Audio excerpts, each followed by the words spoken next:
You can take a flower, roll it up and make it fine. Sprinkle it with knowledge and a little bit of time. Cover it with headlines and a sweet euphoria too.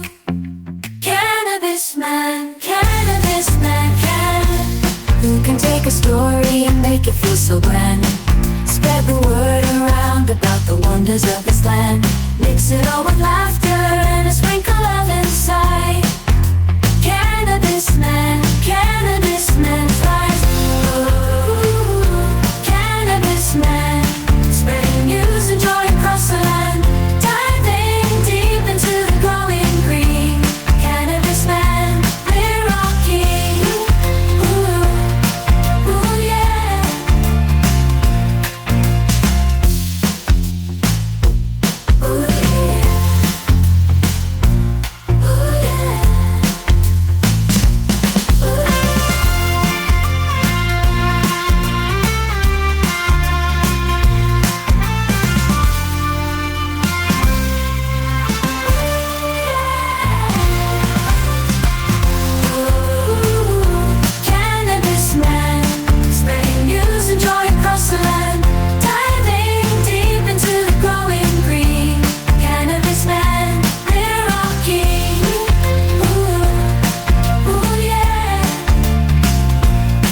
Ooh, yeah.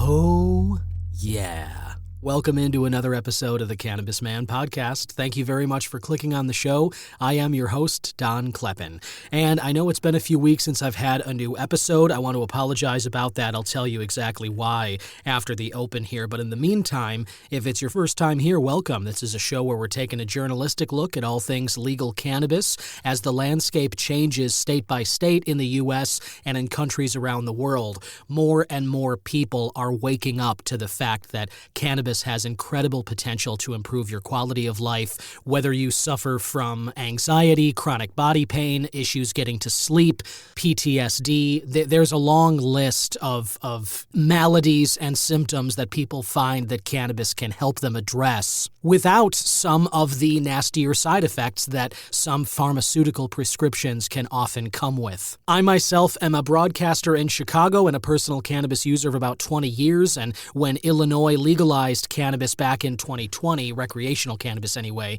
I was really excited to start seeing the kinds of conversations that I'd had for years with friends of mine percolate into the mainstream. And when that failed to materialize, when that didn't happen, I decided to kind of take it upon myself to have some of those conversations and bring them to the larger audience. We are, as a society, still dealing with the lingering stigma of cannabis, which was really the groundwork was laid for it back in the 1950s with J. Edgar Hoover and the original drug czar, Henry Anslinger, and then it was really ramped up in the 70s with the Nixon White House and whatnot. We're still dealing with the fallout from that propaganda, and the collective consciousness of our society still hasn't shaken a lot of that reefer madness, those stereotypes that people still think about, lazy stoners, your brain on drugs with the scrambled egg visual and all that stuff that we were told in the DARE education system.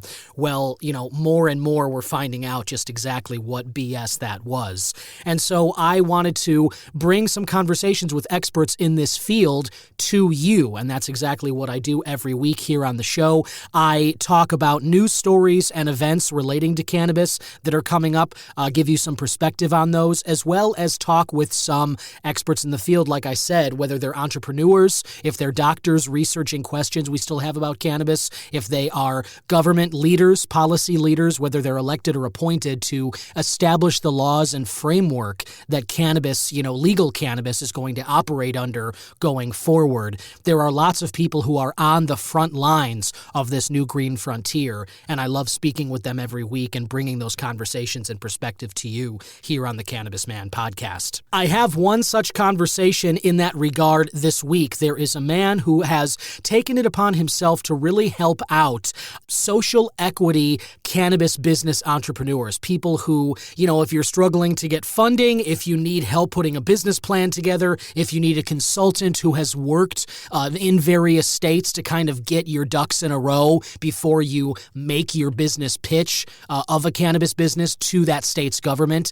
This guy is very capable and is helping people all across the country with doing exactly that. So I've got that conversation for you, as well as some news stories, things that have been happening the last couple of weeks that I haven't had a chance to talk about. If you want to follow the show outside of these episodes, you can follow on social media at C-Man Podcast on X and Instagram, and it's the Cannabis Man Podcast Facebook page and YouTube channel. You can also scroll down to the description notes and you'll notice a Text Cannabis Man link. If you click on that and leave a message, I will get to it. And there's something, a question that I have later on for you that I hope you'll use that text link for. Love to hear some perspective about what you're using in terms of cannabis, how it's helped you, and sometimes I just have questions in terms of whether or not something's a real story, if people are actually doing these things, or if it's just kind of a manufactured narrative, which, as we all know, does happen in the media from time to time. So without further ado, let's get into this episode of the Cannabis Man Podcast.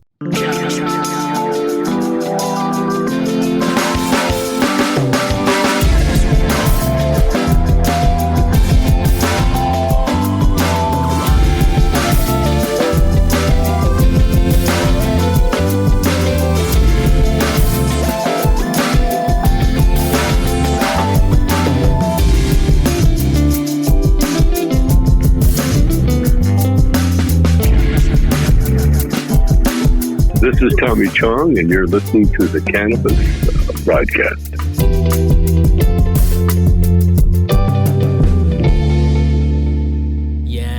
There we are, and I'd like to start, listener, by dedicating this episode to my grandma, Helen Lyon. We lost her last week. She passed away, reached 95 years of age. I'm very grateful for that. She had been in hospice for a couple of months, so it wasn't exactly a surprise, but as I'm sure you know, it always sucks to lose somebody. She was just such a wonderful matriarch of our family. She raised 7 wonderful women, including my mom, Lori, and her sisters, all my aunts that I've grown up with, my Aunt Mary Jo, Aunt Nancy, Aunt Carrie, Aunt Donna, Aunt Dee Dee, and Aunt Lisa, along with my mom there. And, we buried her this week on Monday. She's at rest now with my grandpa and my namesake, Donald Lyon, at St. Peter's Church and Cemetery in Skokie. And it was, for even as tragic of an event as it was, so many people showed up for the wake, the visitation, and the funeral, that it was truly a celebration of her life, and she did have a wonderful life. But I'll always miss her smile. I will always miss how she lit up a room with her sense of style, and she was a die-hard Cubs fan and Bulls fan, and I'm really looking forward. Actually, this weekend, Gretchen, my wife, and I are taking our daughter Violet to her first Cubs game. End of the season for them, not really much at stake, but just being able to take Violet, just ahead of her 6-month birthday to Wrigley Field and kind of give her a little glimpse of that part of it feels really special, because of how meaningful the Cubs were to Grandma Lyon there. And I am glad that the Cubs were able to win a World Series back in 2016, and she was able to witness that. And I'm also glad she was able to meet Violet. Got some great videos and pictures of them together, and that will forever be meaningful to me, and I will always be grateful for that. But we'll miss you, Grandma. We love you, and this episode's dedicated to you. Now, jumping into the episode properly here, I'd like to start off with the News Joint Wrap. Those of you who've listened before know that this is a wrap-up of news stories and events in and around Illinois relating to cannabis, and it's all curated for us by IllinoisNewsJoint.com. Think of it as the joint you can hit for all your Illinois cannabis news and reviews. Now, the first story I want to get into is there's a Division of Cannabis Regulation registration, and it's now transitioned its processes to online. instead of a by mail or physical store process. The Illinois Department of Agriculture's Division of Cannabis Regulation announced that it's completed moving product and vehicle registrations to an online environment, and that soon cannabis businesses will have the ability to renew licenses online. I'm sure any of you cannabis business owners out there are thrilled to hear that. According to the press release, all previously registered products and vehicles have been added to the online portal, but do require cannabis businesses to make updates. This article is from Jason Brown, who does a lot of great work at IllinoisNewsJoint.com. He lists some bullet points below in this article, which I have linked below. You can check it for yourself. This is what any cannabis business owners who want to update that information in this new online portal, these bullet points will take you through it step by step. Another article here, this one came out last week on the 19th. Illinois continues strong cannabis sales for July and August. He says, Jason Brown, that is, said, after not announcing the monthly totals for July, Illinois Department of Financial and Professional Regulation announced last week recreational cannabis sales totals for July and August of this year. For the fifth straight month, Illinois' sales totaled at least $141 million. July totals reached $143,344,184. August sale totals reached $147,391,733, the third highest monthly totals since legalization occurred in January of 2020. We'll be right back. You know, it really is amazing living in a state where cannabis has been legalized, or a country. It's just really cool still to me to be able to go to a dispensary and buy different products. But what's even more amazing than that is growing your own cannabis at home. And if you're able to do that where you are, but maybe the prospect is a little intimidating. Maybe you've never grown anything by yourself before at home. Maybe you don't have the equipment. Maybe you don't even know where to start. Well, if the idea is appealing to you and you've thought about starting a home grow, allow me to recommend my friends at Bloom's Brothers Hydro. These guys are the best. They know exactly how to get you started or how to improve your grow operation. Wherever you are in your journey, they can help you, and they have the products you need to get this done. They've got lines in stock from Horticulture Lighting Group, Nectar for the Gods, Green Grow, Fox Farm, Royal Gold Soils, and more. And hey, maybe growing cannabis is old hat for you at this point. Maybe you've been doing it for a while, you know all you need to know about it, but maybe you've been looking to expand your garden and add a fungal element to it. You know, cannabis flower is great, but it doesn't go great on a pizza, unlike mushrooms. Those are delicious on a pizza. And if you've been interested in researching this prospect, adding some of that fungus to your own home grow, Bloom's Brothers Hydro has you covered there too. They've got supplies from Uncle Mike's, Southwest Shroomery, Redwood Mushroom Supply, and Dr. Mike's as well. You can find Bloom's Brothers Hydro inside the Apple House on Harding Avenue in Terre Haute, Indiana. They're open 7 days a week, 9 a.m. to 6 p.m. Monday through Saturday, and 11 a.m. to 5 on Sundays. For more information, follow them on Instagram at Apple House Hydro. You can email Fred at theapplehouse.com or call 812-232-1495 to get all the information that you're looking for. Remember, if you're thinking about starting or expanding a home grow, check out the guys at Bloom's Brothers Hydro.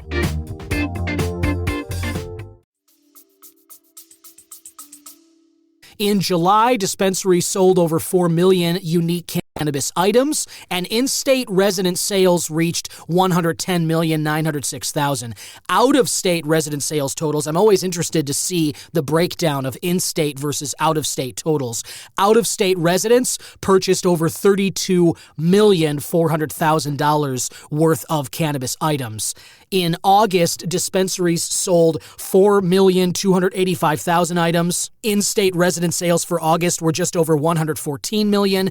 Out-of-state sales totals were just over 33 million. At this rate, as Jason notes, Illinois is projected to surpass by year's end the 2023 record yearly totals of $1.63 billion. That was the record set last year, and as Jason just noted, this year Illinois is on pace to break that record. And then I want to mention some recent reviews. They always do great product reviews here on IllinoisNewsJoint.com. Guava Bars by Galaxy Labs, Fruit Punch Punch Fusion Fast-Acting Gummies by Canna. Love Canna's fast-acting gummies. I've reviewed a few of those myself. Black Velvet by Caviar, DNA Cake by DNA Genetics, and Escape Terp Sugar by Dabstract. What a great name that is. Now, two more things I want to mention. There are some events coming up. There's one later today. This episode's coming out Friday, the 27th, and today there is the 5th annual Hemp Cannabis Symposium,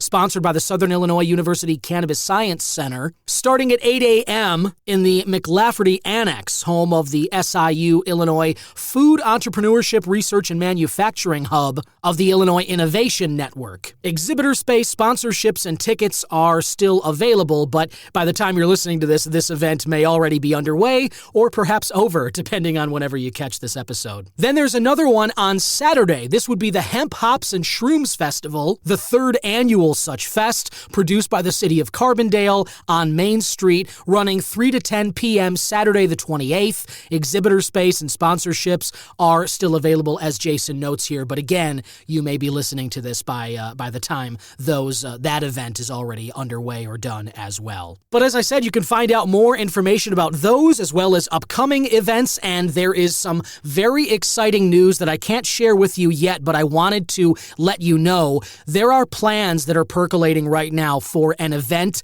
next year. This will be an Illinois News Joint event, and it is going to be a very, very big cannabis event, maybe the biggest of all time, and I will share details with you once I have more to talk about, but that's something to mark your calendars for. It's going to take place in May of 2025. I will be there, and I'll share with you more when I'm able to do that. But all of this is available for you, as well as events, those reviews I talked about, news stories, all of it at IllinoisNewsJoint.com. Now I'd like to jump into my own product review. This is the product of the week. I like to go through and tell you about what I've been smoking on, sipping on, or trying, tasting, ingesting in gummy form. Whatever cannabis products I've been using, I like to tell you about those. And I have been, for those of you listening recently, you'll know I'm making my way through the Best in Grass Illinois Judging Competition Edibles Kit.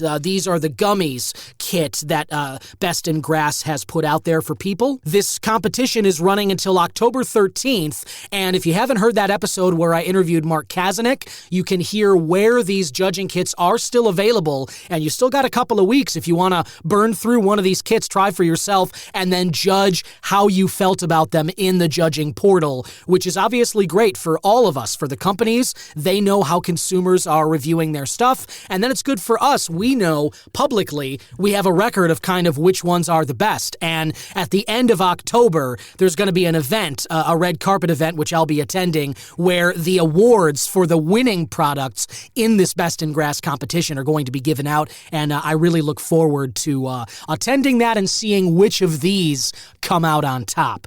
But for now, let me tell you about the gummies that I tried this week. These are the Cloud9 Blend. Bebo, I believe, is the name of the company, Beboe, and these are the Sparkling Pear Gummies. On the bottom of the box, they say, Cashmere Socks for your soul, which I think is very comforting. They also say Day Spa for the senses on this box here, artfully blended for bliss, 5 milligrams of THC and 5 milligrams of CBG per piece. And in the judging kit, this was one package that came with a decent amount of Sparkling Pear gummies, so I was very grateful to be able to try a handful of these. And, you know, maybe you're not much of a citrus person. I find myself really drawn toward the citrusy cannabis flower strains. I love sativas. Anyone who's heard the show before knows me that I'll talk about sativas.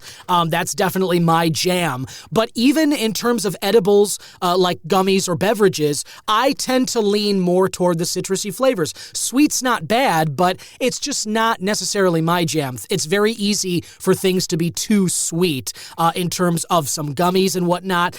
And I gotta say, these Sparkling Pear gummies were not too sweet. There is a sweetness to them, but the pear is a lot more tart, and the bubbliness of the taste of the gummies reminds me of champagne a little bit. So this Cloud9 Blend, and you can see if you look these up, you'll see the imagery on the front of the package. It all kind of just conveys this sense of bliss, of a chill, uplifted party vibe, but, not the party where you're raging into the wee hours of the night and your, pupils are super dilated from all the, the smoke and the rave lights, the flashing, strobe lights and that kind of stuff. This is more of a Sunday afternoon party vibe, getting together with family and friends, having a nice, chill out in the environment like it is right now. Not like summery, too hot like it was in Chicago for several weeks.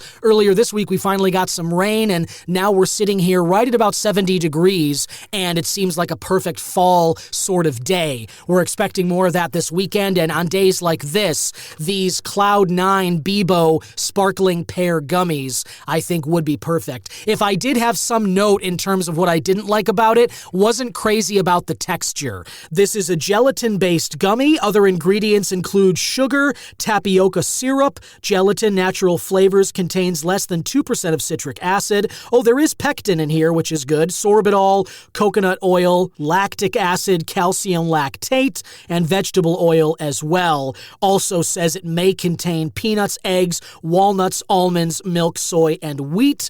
I myself am actually mildly allergic to walnuts, and I didn't have any kind of reaction to these. So for what it's worth, it says it may contain those. I didn't have any problems with these Cloud9 Blend Bebo Sparkling Pear Gummies. But like I said, the texture was really just a little soft. It was very flimsy, very flaccid. I found that when I pulled the gummies out of the pack, it seemed like maybe they lost their shape. Some of them had sort of blended together. I mean by that they had become attached to one another, and their shapes became altered because of that. But I really enjoyed the feeling of these two. That sort of champagne, Sunday family friend get-together vibe, the Cloud9 brand that they kind of preached here. I felt that, not in a strong way. It came on very subtly, and I really enjoyed it when I did feel it. I would definitely have these again, and I will be posting my thoughts to the judging portal later today. You can, I believe, access these things publicly. If not now during the competition, certainly when it's over, there will be a way you can read the different thoughts and reviews of these different products. But for now, if you're interested, find the Cloud9 Blend Bebo Sparkling Pear Gummies at whichever dispensary is nearest you, or you can search them online, and I'm sure there's a store locator that'll point you in the direction of the nearest dispensary to you that might have them.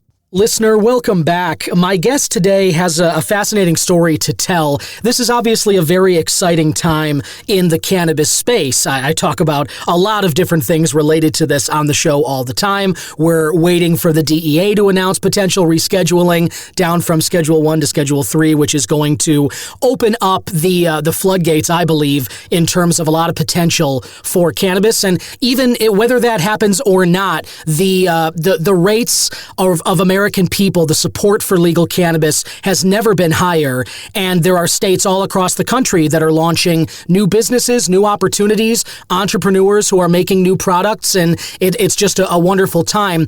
And there is a piece of this new legal cannabis industry that is inextricable from its advancement, and that's the social equity component of legal cannabis. What I've enjoyed about here in Illinois is that Governor J.B. Pritzker tied social equity to it right from its very launch back in January of 2020, the recreational side anyway. And there is a debate about how successful that's been. That's totally fine. I think that's always going to be there. But here in Illinois anyway, we just launched our 100th social equity dispensary, cannabis business, and there are many others out there across the country. And it's exciting to see some of this new, the cannabis products as well as the financial opportunity is being extended to those communities which have been disproportionately impacted negatively by the prohibition on cannabis. And there is a company, Bipocann, which is Bipocann, and they're going into their 5th year of business. It's a Denver-based company that specifically helps social equity and minority entrepreneurs and business owners accelerate their growth in the cannabis industry. They do things like membership network. They have growth programs, consulting services, and they help entrepreneurs secure grants, contracts, partnerships, speaking engagements, media coverage, and expand their markets. And so I wanted to invite who better to talk about this and the journey of Bipocann, Ernest Toney, the founder and CEO of Bipocann. Welcome, Ernest. Hey, thank you. I'm excited to be here. Thank you very much for taking some time today. So let's just start with you. Where did your journey into cannabis begin? Let's take it back to 2018. I had been spending several years working in the sports industry, and I moved to Denver back in 2011. So it was actually a year prior to when it was the year that Amendment 64 really hit the ballots. It was a year before Colorado became the first state to open up to pass legislation to make cannabis recreational illegal. Yeah. So, like I said, I was working in sports for a few years, and but I could not ignore what was happening around me, and I was just really, really interested in trying to figure out how I could be transitioned into a new industry. And there was a lot of things that I noticed that seemed like, I don't know, the industry was just really exciting. But even back in 2018, when I was looking for my entry point, there were some things that I felt like, once I get a foothold here, I'm going to do my best to try to, work towards making it more inclusive and diverse. But I got my start back in 2018. I got hired to work at MJBiz, Marijuana Business Daily. Sure. Spent 2 years working on their marketing teams. I was responsible for the international marketing efforts as well as the global and domestic partnerships. So did a whole lot to try to really increase our global audience from in terms of folks who are reading the publication, but also who are attending our conferences like MJBizCon. Sure, yeah. And I was also spearheading some of the marketing efforts for our first series of international symposiums. Nice. That sounds cool. It must have been rewarding, and I'm sure you made a lot of great connections that way too. Absolutely. I mean, to me, it felt like I was working at, one of the central places where people would convene. We were having more than 30,000 people attending MJBizCon, and I had a chance to build some really strong partnerships and relationships that way. Cool. That's awesome, man. And so obviously it sounds like your mission from the get-go was trying to, diversify and offer opportunities in this new exciting space of legal cannabis to people, kind of like I mentioned in the intro, who, as I've said on the show many times, were disproportionately impacted negatively by the prohibition of cannabis. And so, you're at MJBiz and you're doing all this. Where and when, I guess, what led you to think of this idea for Bipocann?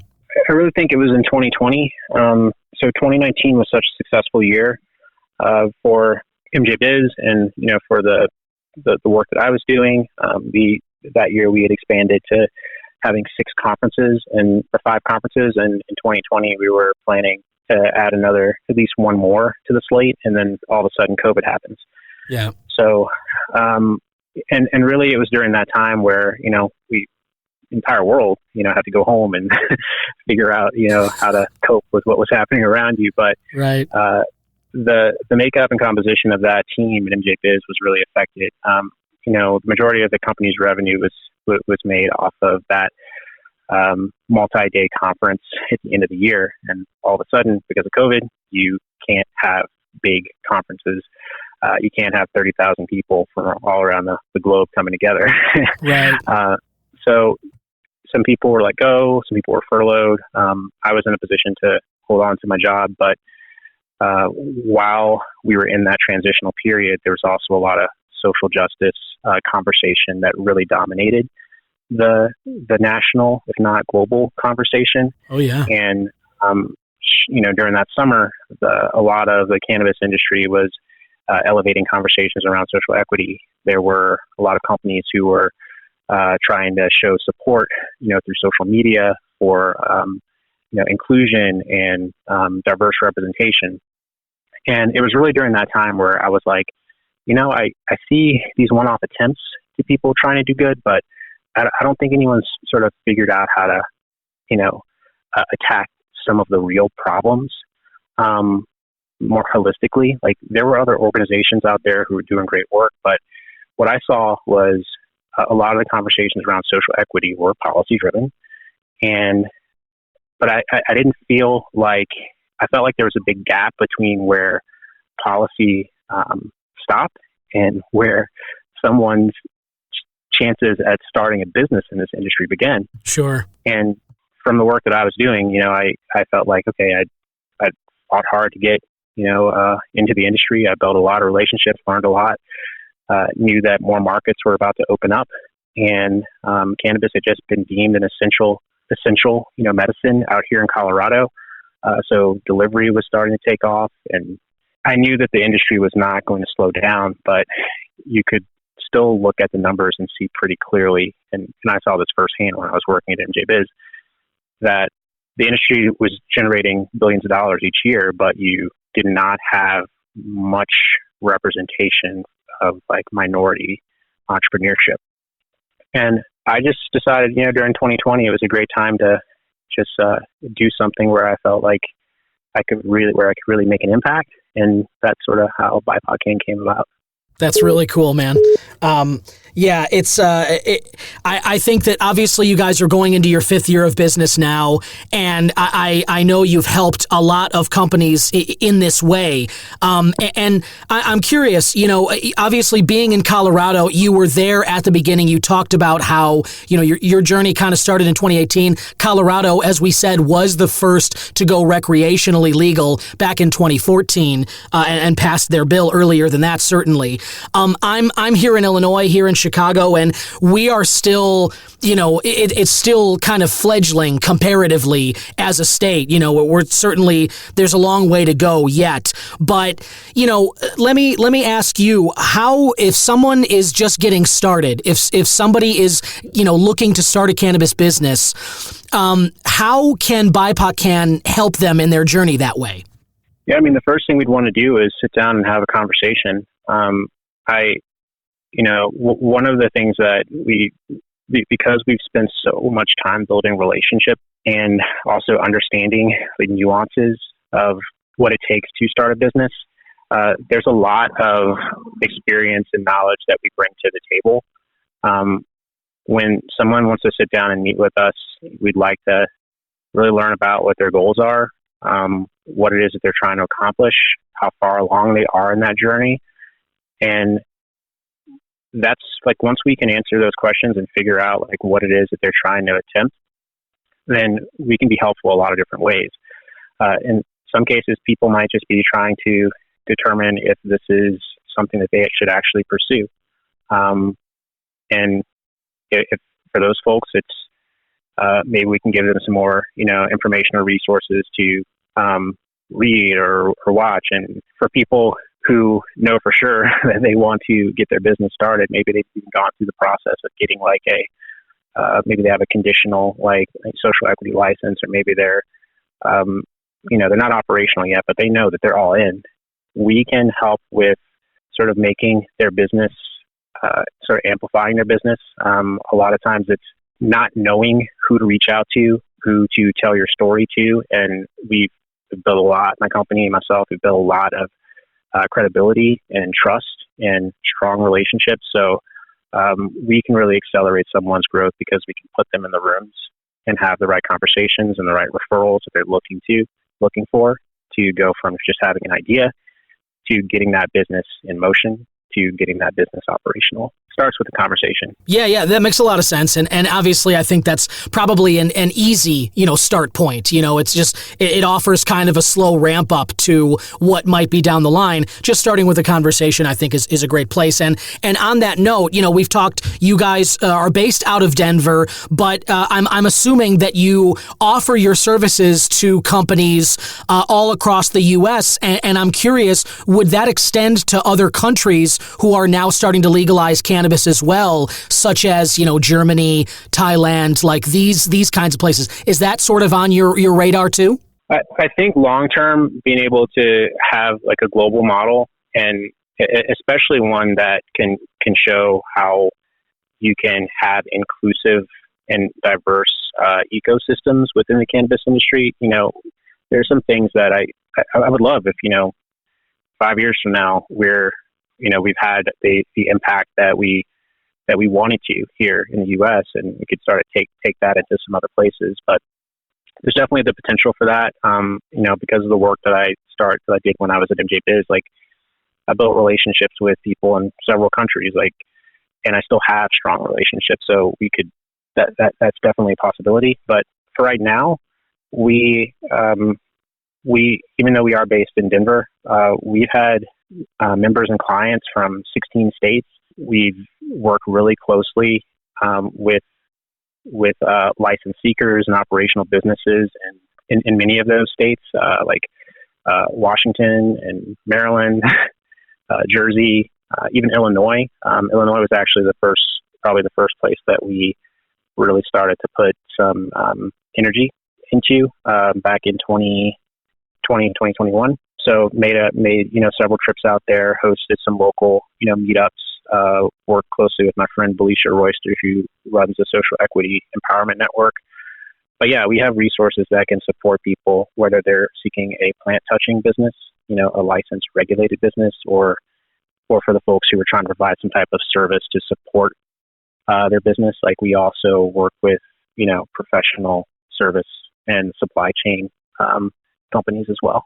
Man, that's awesome, dude. Because I'm glad to hear that it's the 16 states. Obviously, you're offering people all across the country the services you provide, which a lot of people can use. And I know, being here in Illinois, over the years I've done the show, I've talked with a lot of people who have struggled to get over some of the obstacles that are there between them and getting their licenses, raising the capital maybe to pay the fees, or just raising the capital to get their operations up and running, whether that's, the location of the business, getting the retail spots, your actual brick and mortar up and going, or a website or whatever. There are plenty of barriers between someone's vision, their idea, and actually getting, the business, the doors open, the red tape cut, and customers in the doors, so to speak. And I think it's really, really cool that you guys are offering this help in such a wide variety of ways across the country. And let me say, since you do have that experience in Illinois, I'm curious, what is your opinion about how Illinois has, I've talked with people on the show before about the promises that Governor Pritzker made, the administration at large, versus the actual rollout. And I've mentioned too, that there were lawsuits that tied up a lot of licenses, and those have been settled. And so only recently, over the last year or two, have we really started to see a lot more doors open, a lot more social equity licenses roll out into the market. But I'm curious, Ernest, what's your opinion about how Illinois has done on the social equity front? I felt like, I think it was probably 2019 or so, when there was a lot of attention being focused on Illinois' market. There was so much excitement about how the social equity program would work and how it would roll out. And yeah, to your point, like the litigation, the lawsuits really made it very, very difficult for those licenses to get established. I think it took about 2 years. Yeah, 2 to 3, yeah. Exactly. And that's the challenge, right? Because, this industry is so hard to navigate in the first place. It's a capital intensive one. It's probably over regulated in some ways. Oh yeah. And then you have the 280E tax situation that, you have to worry about at present. And in some cases, you had folks who were hopeful that they would win a license, a social equity license, to open up their facility. And in some cases, those folks might have been paying rent for a location for 2 years before there was even the opportunity for them to open the door. I think that delay made it incredibly difficult for those individuals who were hoping to enter this industry and benefit from a social equity program that could also support their community. That delay really made it difficult for them to pursue that dream. The other thing is, I got to think that there was a lot of feelings of, when people, there's already trust issues with people, within the cannabis industry. And Sure. Yeah. for those folks who, like, let's say, like, maybe they were incarcerated because of cannabis possession years ago, and that was the thing that made them, that helped them qualify to pursue a license to do business in a regulated fashion. And if they're being told that this is going to be, a restorative opportunity, then that trust was eroded if they had to exhaust their funds, their livelihood, and then wait for all that time. I think that was an incredibly difficult situation in your state, and also, because it took 2 years in some cases for people to even get to the point where they could move forward with the process. It gave the established, companies, which were mostly, the multi-state operators, Yep. A 2-year advantage. They were already in a position where they could just develop a customer base and market share, and I imagine it's going to be it's even more difficult now for folks who are trying to get in, because there was not really an accessible way for them to open up their operations. Yeah, I think all the points you made there are fair, and I think that they're right. I know I've heard from plenty of listeners who went through that process, and some of them were lucky enough to eventually get their doors open, but a lot of them weren't. That they couldn't wait. They couldn't make it through that gap, and now they're off kind of doing something different, and they felt like it was not just a major letdown, but it was more of the same. Sort of promises from some politicians that didn't materialize. And if they were, kind of as you said, if maybe they had been incarcerated in the past, and then they're promised, like, oh, now you get a seat at the front of the line to kind of make good and get in on the ground floor here, and then of course that fails to materialize. I think that obviously for individuals themselves, that's crushing for them, for some who never got into it now and are off feeling like their dream just never happened. But even for those who did get in, as you said, the MSOs, the multi-state operators, the Crescos, the Veranos, the Green Thumb Industries, they really did have a launching pad here in Illinois and a 2-year head start with no competition, hardly any. And we see on the ground here, we see the differences in that infrastructure every day, those of us that go into dispensaries and whatnot. But I will say, I do think that the good news is that over the last year and a half, 2 years-ish, there have been more competition. There have finally been some examples of real social equity business owners getting up and running. Just thinking off the top of my head, I think of Green Rose dispensaries. I think of Ivy Hall. There are many, but I'm glad to see that we are finally starting to move the needle a little bit.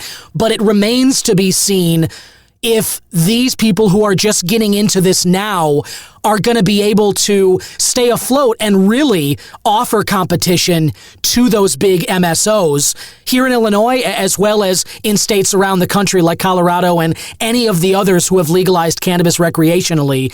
It does remain to be seen whether or not, that 2-year head start is insurmountable or not. You know what I mean? Oh yeah, absolutely. You mentioned that not only, would you sit down and have a conversation with people, and I mentioned the website earlier, listener, if you want to check this out, it's Bipocann, BIPOCANN.com, and you can find out more about their services. But I wanted to ask you, Ernest, do you guys have any events or conferences coming up that somebody could maybe come and meet you in person and talk? Yeah, so this fall, 2024, me and my team will be at a few conferences and events. The first one is, it's actually a new event that I'm working with. It's called The Tipping Point. It will take place October 16th and 17th in Austin, Texas. I have been working with the co-founder for this event for about a year. And the whole idea is to connect new investors, curious investors, to emerging businesses. So we're looking at startups and scale ups. I know that several of the individuals who participated in my social equity mentorship program will be in the room, have a chance to network, hopefully have a chance to pitch, do a pitch about their business, in a room full of investors. We're looking at this event being about 200 people total, and at the moment they're anticipating having about 40 to 50 investors there. Nice. So that's called the tipping point. Actually, information about this is on my website as well under Bipocann.com. And then if you go to the events page, you'll see it. I'm also planning to have a presence at Bipocann in December. So that's another place where people can connect. And there's a chance that I'll be out there in Chicago for the Benzinga Capital Conference, October 8th and 9th. As long as I can, I'm trying to work around that on my schedule, but I've been able to make like the past, actually I did some work to support Benzinga's social equity program. I did some contract work for them for a year, and that was actually a great partnership because it helped more than like 200 women, minority, and social equity business owners get access to the conference. It's more than likely that I will be there October 8th and 9th, but definitely will be at the Tipping Point event in Austin and Bipocann in Las Vegas. Sounds very fun. Love the cannabis conferences, the events, and listener, you just heard a few of those coming up later this year that you might have a chance to go meet Ernest at and learn more about the great work that he's doing at Bipocann and the rest of his team.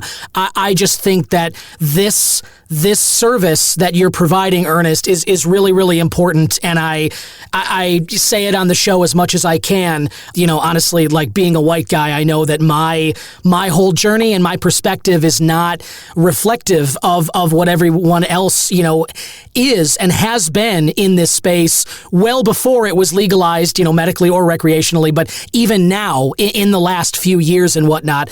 And so I just wanted to kind of draw attention to the services you guys offer to help people who qualify and who are in those communities, because it's really important that they get their shot and it be a fair shot. Nobody can control the outcome of anything. There's so much uncertainty in life, and that's certainly true of businesses as well. So it's not so much about what the outcome is, but just simply the opportunity and a real fair shake to go up against these MSOs and the people who already have, a ton of maybe investor capital in their back pocket, or they at least have that support. I just think that it's so great that you guys at Bipocann are focused specifically on members of the minority community and helping business owners like women and others get their shot, get in the door, and at least give them a chance to be a part of this exciting cannabis space. Yeah, well, thank you. And one thing I'll add on to what you shared, because I appreciate your sentiments, is that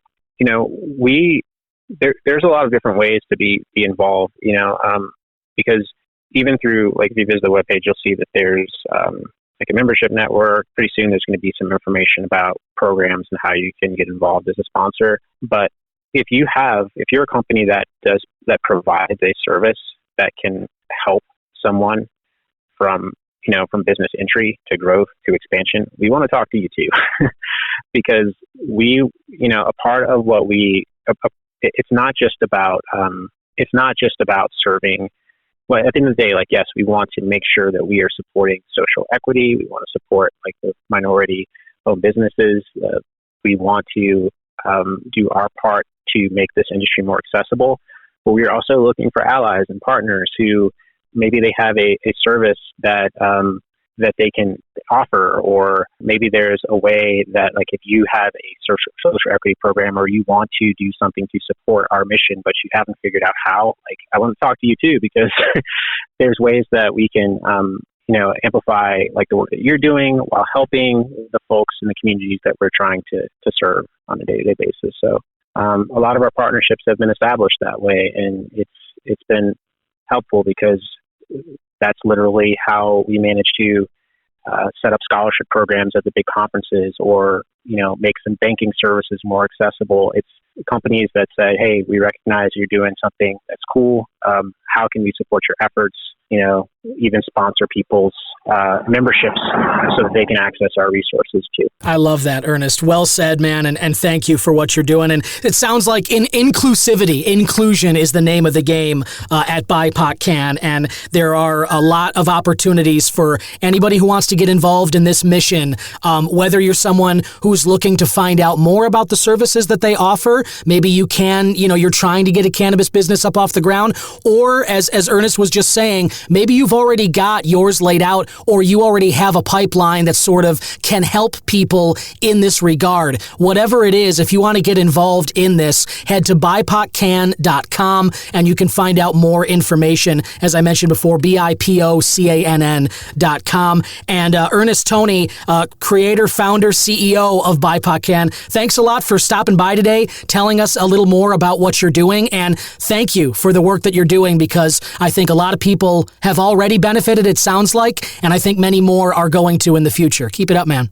Hey, thank you so much, and thanks for the opportunity to share a little bit about what I do and some of the thoughts and ideas today as well. And there you have it, listener. I want to thank one more time my guest, Ernest Toney of Bipocann. I think he's doing really, really great and important work there. Illinois certainly has made a big deal about the social equity component of this cannabis industry, and I believe the states that are doing it right are not disregarding that. Even if you don't place it front and center, it is a crucially important component of legalizing cannabis moving forward. We cannot live with the hypocrisy, just the bald-faced hypocrisy of moving forward with a legal cannabis industry where people are making millions and billions of dollars setting up, these businesses and whatnot. All the while, there are people who are still in jail, and as I always say on the show, people from specific communities, black and brown people, who are disproportionately in jail cells for cannabis-related crimes, while they're still sitting there dealing with their sentence and not having their freedom and whatnot. Meanwhile, you've got people of other social groups who are raking it in from this newly legalized industry. I love that cannabis is being legalized. I'm a big supporter of it. I like the way that Illinois has done this. But the work being done by, like Ernest at Bipocann, helping people, social equity qualifiers who are moving in the space of wanting to become cannabis entrepreneurs.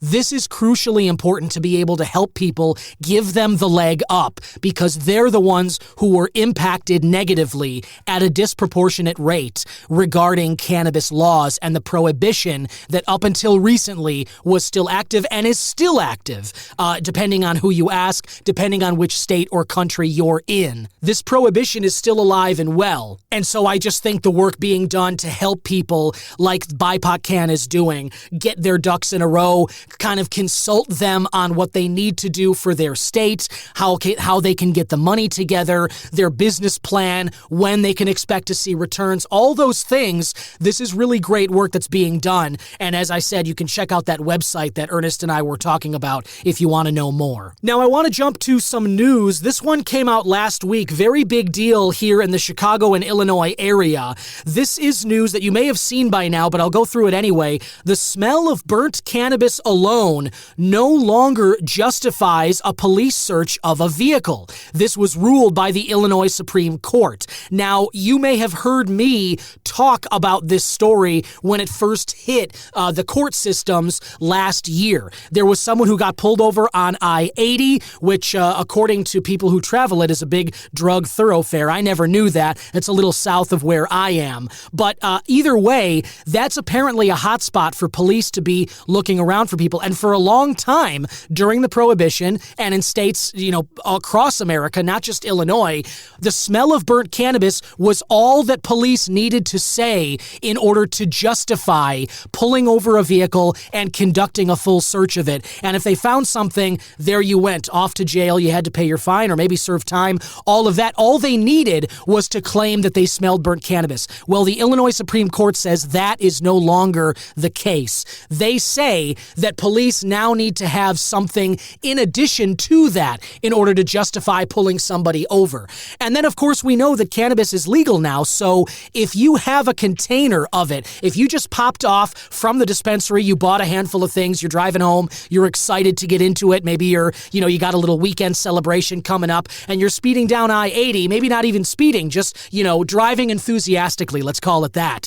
Maybe you're going down I-80, and then the cops pull you over, and it's like, hey, you've got a bunch of containers of cannabis legally purchased, but, you can't have those open just the way that alcohol containers aren't supposed to be open. A lawyer that was on the Lisa Dent show last week and this week that I've been filling in doing traffic on WGN Radio, he said the best thing to do if you're worried about it, keep it in your trunk. As much as we all love to examine and smell the contents of what we just purchased before maybe we drive on our trip back home or whatever, the best thing to do, throw it in your trunk, keep the containers sealed, and then wait till you get home to really jump into those things. If you want to be ultimately safe, that is the recommendation from the lawyer that was on GN Radio last week. I myself totally understand cracking things open from the bag, but if you're driving on I-80, if you're driving on any interstate in Illinois and you want to avoid that potential run-in with police,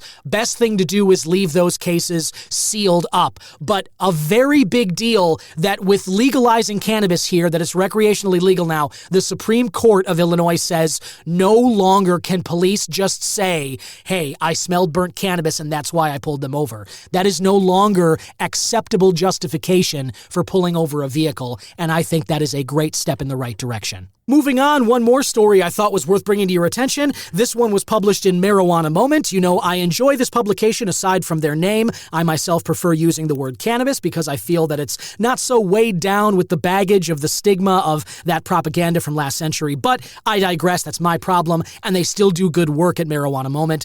And their headline of this article reads, "Cannabis use does not impact working memory and other brain processes." This is from a study by the American Medical Association. Researchers looking into the effects of medical marijuana use on brain processes say in a new federally funded paper published by the AMA that cognitive attributes such as working memory, reward, and inhibitory control were not significantly affected after a year of cannabis consumption. The results appear to run contrary to long-held stereotypes about cannabis negatively affecting memory and other brain health indicators.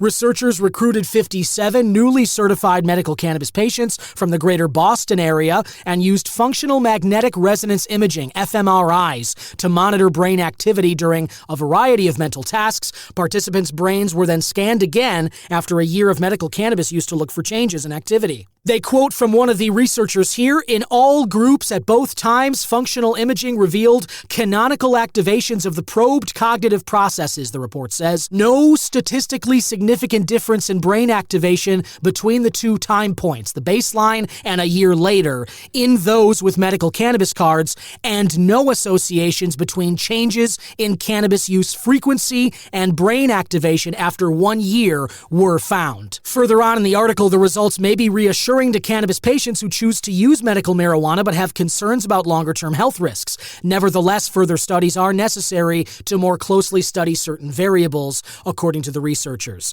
That is kind of a classic ringing of the bell that you'll almost always see, which is good. That's what scientists say.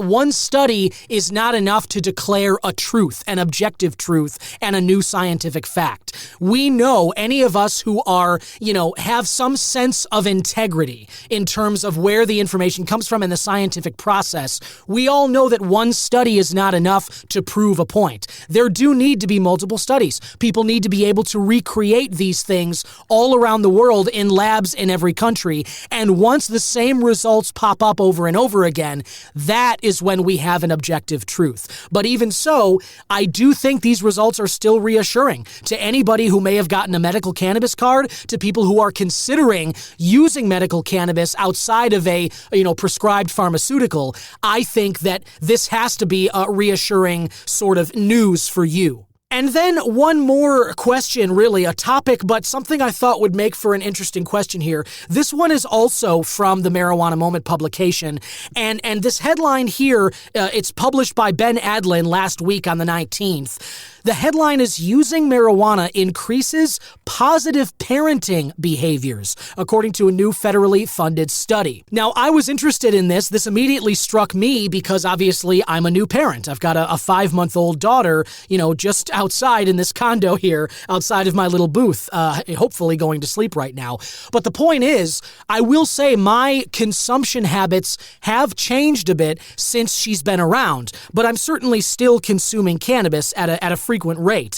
And this study showed that it was focused on cannabis use in parenting, and it found that parents typically don't consume cannabis while their kids are present. And I'm going to go ahead and file that under the no duh category of information. I think if you're at all a responsible parent and a responsible cannabis consumer, you're not going to do that in front of your kids. Just like I think most parents feel guilty if you're getting hammered drunk in front of your kids. It's just not necessarily an example that you want to set for them, however old they are. The article goes on, those who used cannabis, however, were also significantly likely to report positive parenting behaviors in the same time frame that they consumed the drug. This is from a report out of the University of Tennessee, Ohio State, and San Jose State.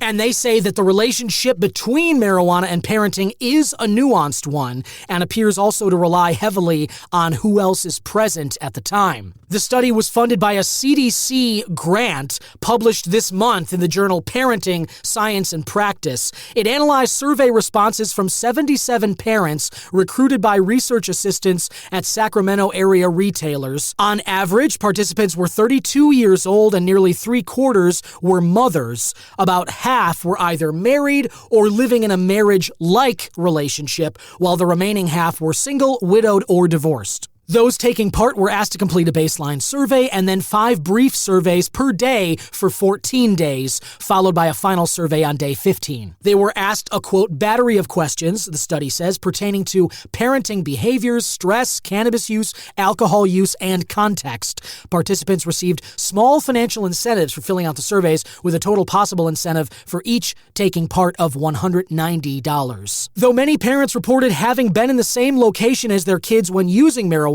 for the most part, they avoided using cannabis when their kids were physically present. Notably, parents also had significantly higher odds of reporting positive parenting behaviors in the same time frame. Those are defined as showing a child love, warmth, and care while providing and being sensitive to their needs. Authors said there was, quote, no relationship between a parent's reports of using cannabis and aggressive discipline during the same period, referring to punishments that caused physical pain, like spanking, withholding affection, or involve calling a child offensive names, for example, lazy. But they say the behavior was also largely dependent on context. For example, in general, the presence of others during cannabis use did not appear to significantly impact parenting behavior. However, those who had a spouse, partner, or friends with them when using cannabis, quote, had higher odds of reporting positive parenting in the next time period. So the article goes on further, and I've linked all of these articles below in the description notes, as I typically do,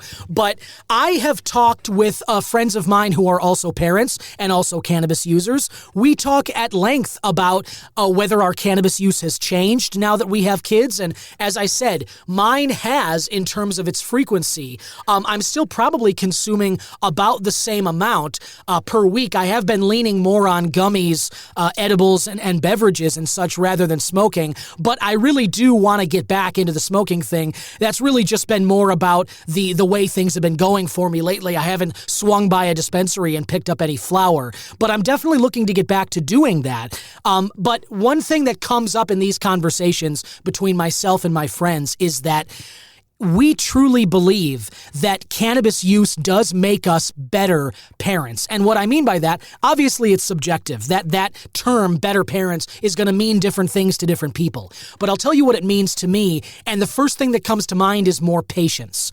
I am a more patient person in general when I use cannabis, and that extends into my status as a parent.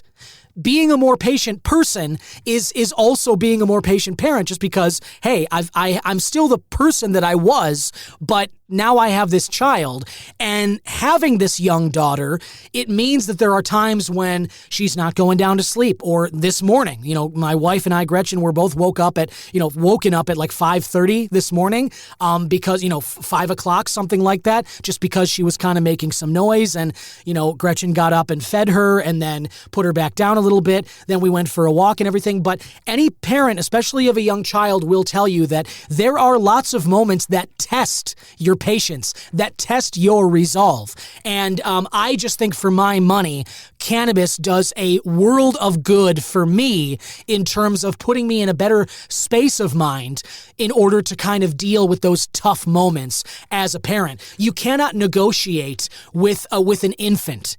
Parents of younger children or adolescents, you know how to push their buttons. You know what they like, you know what they don't like, and you can incentivize them with potential rewards. You can disincentivize them with the threat of punishments.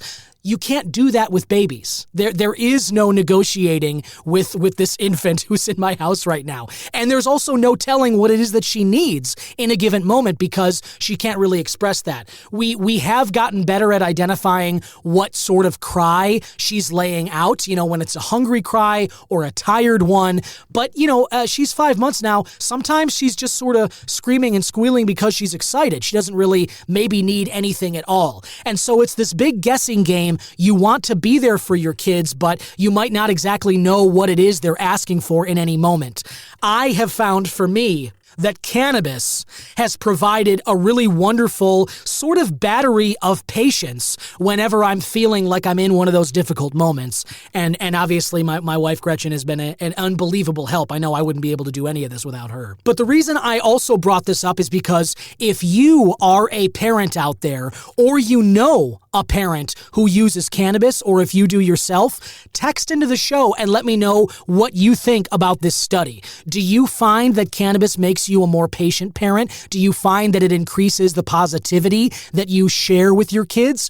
Or is that something that you would never do? Did you maybe stop cold turkey using cannabis when you became a parent? Whatever your situation is, I want to hear from you. Scroll on down, hit the Text Cannabis Man link in the description notes, and let me know where you stand on cannabis use among parents. Really love to hear from you on that. And that's going to do it for this episode of the Cannabis Man Podcast. Be sure to follow the show at C-Man Podcast on Twitter and Instagram, the Cannabis Man Podcast Facebook page and YouTube channel. Do me a favor, if you haven't already, leave a rating or review for this show. If you like it, if you like what I've done here, whatever you're listening on, Apple, Spotify, YouTube, there's a way to rate or subscribe or leave a positive comment. Anything like that is really, really helpful to me, because it'll help let others know about the show and what I'm doing and that it's worth their time. Be sure to share it with people that you know who might like it as well. Any kind of spreading of the word is really beneficial to me, so thank you already for doing that,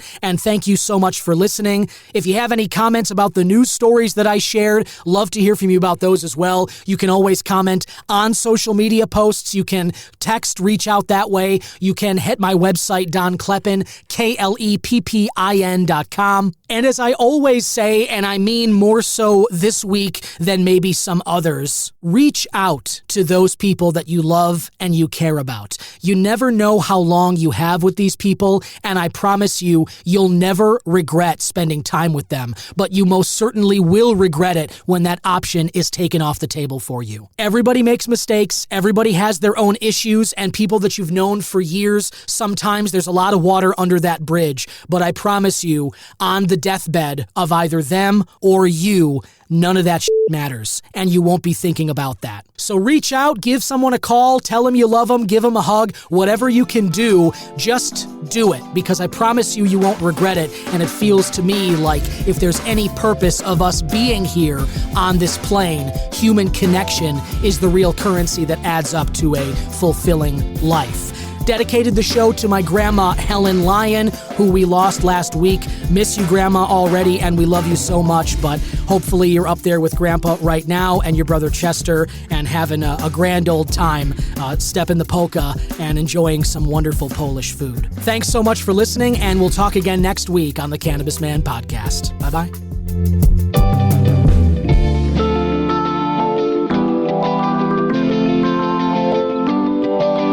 Cannabis Man is 100% originally crafted by myself, Don Kleppen. Original theme music written and composed by Yusu Kim, aka Good Son.